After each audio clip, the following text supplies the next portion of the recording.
اللهم إنا نسألك في يوم الجمعة جميع الرحمة والمغفرة.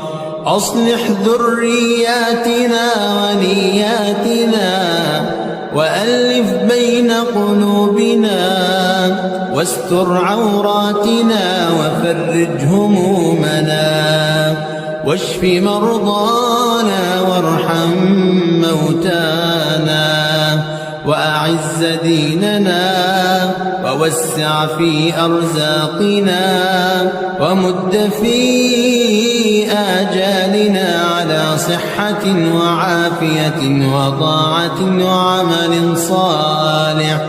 واجعل قبور أمواتنا روضة من رياض الجنة.